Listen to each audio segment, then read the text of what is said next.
Hadis 360 dari Ibnu Abbas radhiyallahu anhu, beliau berkata Rasulullah SAW bersabda, "Man takallama yaumal jum'ati wal imamu yakhthub, fahuwa kamathalil himari yahmilu asfara, walladhi yaqulu lahu ansit laysat lahu jum'ah."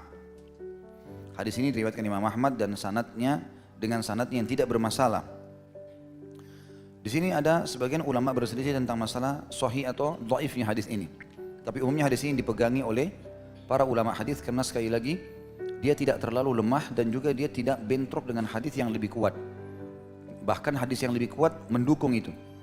Nanti kita akan bacakan setelahnya dalam hadis Bukhari, ada di bawahnya ada hadis Bukhari dari Abu Hurairah radhiyallahu anhu dan hadis riwayat Muslim, "Idza qulta li sahibika ansit yaumal jum'ah wal imamu yakhthub faqad lagaut." Saya baca dulu terjemahan hadis yang pertama tadi yang dihitung lemah oleh sebagian ulama hadis. Barang siapa yang berbicara pada hari Jumat sementara imam atau khatib sedang berkhutbah, maka dia seperti keledai yang membawa buku-buku. Artinya keledai itu sering dipakai oleh orang-orang zaman dulu. Kalau dia mau pindah ke satu kota ke kota lain, desa ke desa lain, dia pakai keledai untuk ngikul buku-bukunya, kitab-kitabnya. Itu ditaruh di punggungnya, tapi sehebat apapun tulisan ilmu dalam buku itu, keledai tidak bisa membacanya. Dalam surah Al-Jumu'ah Allah ceritakan itu. Kamathalil himari yahmilu asfara.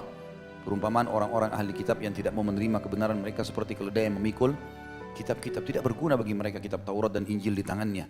Nah, mereka tidak mengikuti petunjuk yang harus memandu kepada Al-Quran. Khusus bagi orang yang khatib sudah di atas mimbar lalu dia ngobrol sama temannya, ini dianggap seperti itu. Ini penyampaian wahyu sekarang, dengarin nasihat. Itu makanan ruhmu.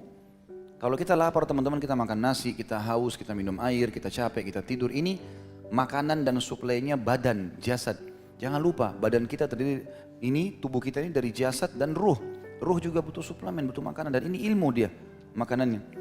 Mendengarkan ceramah nasihat itu adalah sekarang kita teman-teman ini lagi memberikan makanan dan minum jiwanya, ruhnya. Dan kalau ruh itu sehat, jasad akan ikut. Walaupun jasad itu secara zahir kelihatan itu kurus. Kita tahu Julaibib radhiyallahu anhu, sahabat Nabi yang mulia, orangnya kecil sekali badannya, sampai waktu meninggal di perang Uhud Nabi angkat dengan satu tangan. Karena kecilnya badannya, tapi dia mati syahid, di sebelahnya ada 7 orang kafir Quraisy yang berlipat badan, besar, berlipat ganda badannya lebih besar dari dia dan berhasil dia membunuhnya. Ruhnya kuat, keimanan, sehingga jasad bisa adaptasi. Kalau kita lapar secara fisik teman-teman, tapi ruh kita kuat, kita bisa sabar dengan lapar itu, dengan haus itu, dengan capek itu. Maka banyak orang yang menggemukkan jasadnya, dia lupa dengan fisik, dia lupa dengan ruhnya. Khutbah Jumat termasuk itu memberikan makanan kepada jiwa kita. 40 menit, 1 jam kita dengarkan ilmu, bekal 23 jam ke depan, bekal 1 minggu ke depan. Kita jadi kuat hadapi segala macam permasalahan, karena kalau keimanan sudah tertanam dalam hati, semua berubah jadi lebih baik. Lebih sabar, lebih tabah, lebih bersyukur dan seterusnya. Jadi orang yang lagi disampaikan ceramah, kemudian dia ngobrol, kata Nabi SAW, siapa yang berbicara pada hari Jumat sementara imam sedang berkhutbah, sampaikan wahyu, begini, buat ini, jangan begini, ini halal, ini haram, maka dia seperti keledai yang membawa buku-buku. Ilmu banyak tapi dia seperti keledai, nggak ngerti apa-apa. Dan orang yang berkata kepadanya, kalau ada temannya di sebelah bilang, shh, diam misalnya, maka tidak ada Jumat baginya. Makna tidak ada Jumat baginya teman-teman sekalian. Perlu kita hubungkan hadis ini dengan hadis yang lain. Jadi bukan maksudnya tidak ada Jumat berarti dia tidak usah kerjakan Jumat atau dia tidak dapat pahala Jumat, bukan itu. Yang dimaksud kata ulama hadis adalah tidak ada Jumat baginya, tidak ada pahala tambahan di hari Jumat. Karena ada hadis, siapa yang datang di awal waktu dia seperti bersedekah dengan seekor unta. Siapa yang datang di waktu kedua dia seperti sedekah dengan seekor sapi. Siapa yang datang di waktu ketiga seperti bersedekah dengan seekor domba. Siapa yang datang di waktu keempat seperti dia bersedekah dengan seekor ayam. Siapa yang datang di waktu kelima sebelum khatib naik di atas mimbar, maka dia seperti bersedekah dengan sebutir telur.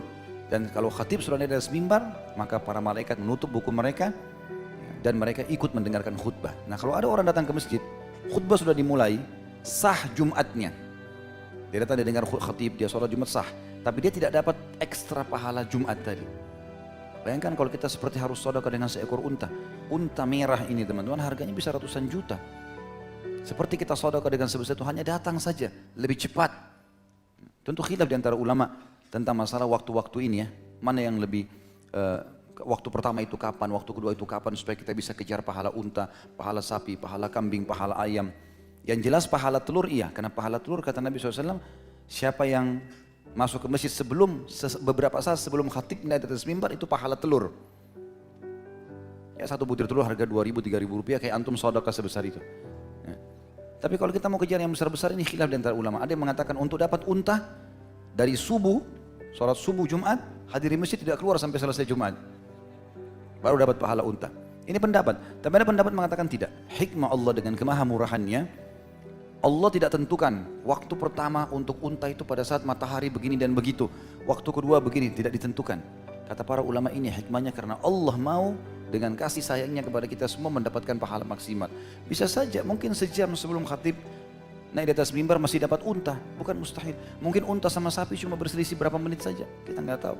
Yang jelas teman-teman, kalau waktu bisa lowong, atau apalagi kalau di tempat kerja kita bisa milih, ya kita bisa milih, silakan pilih hari libur, saya pilih hari Jumat aja.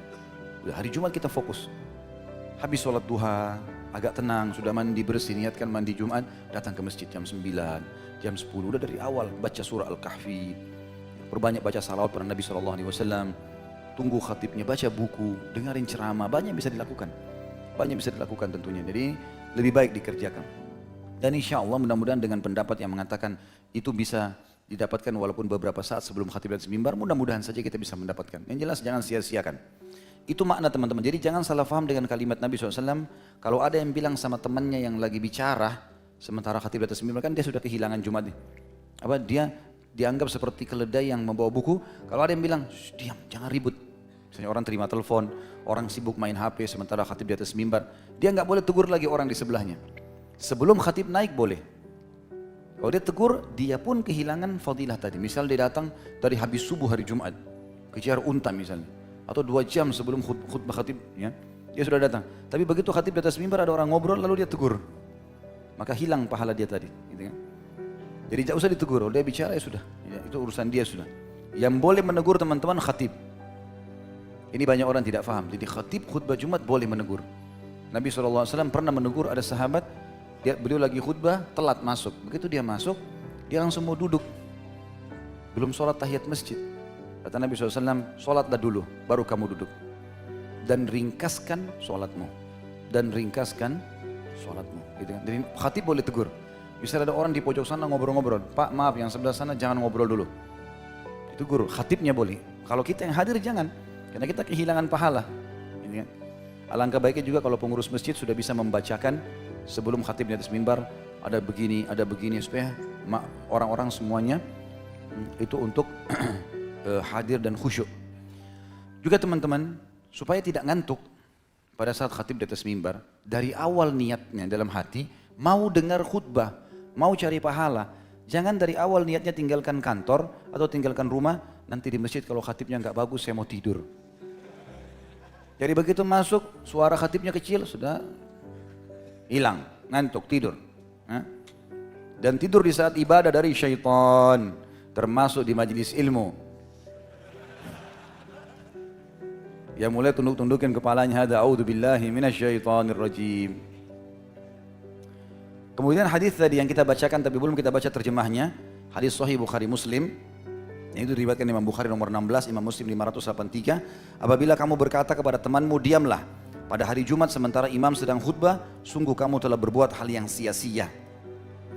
Jadi hal yang sia-sia di sini maksudnya adalah hilang pahalamu. Yang tadi, tapi Jumatnya tetap sah.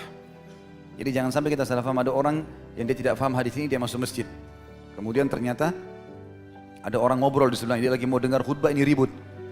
Dia tidak sengaja bilang misalnya, diam, jangan ributin. Misal, kalau dia faham salah hadis ini, dia akan mengatakan, oh Jumat saya sudah nggak ada, udah keluar aja sholat di rumah. Itu salah faham, itu yang dimaksud. Ya.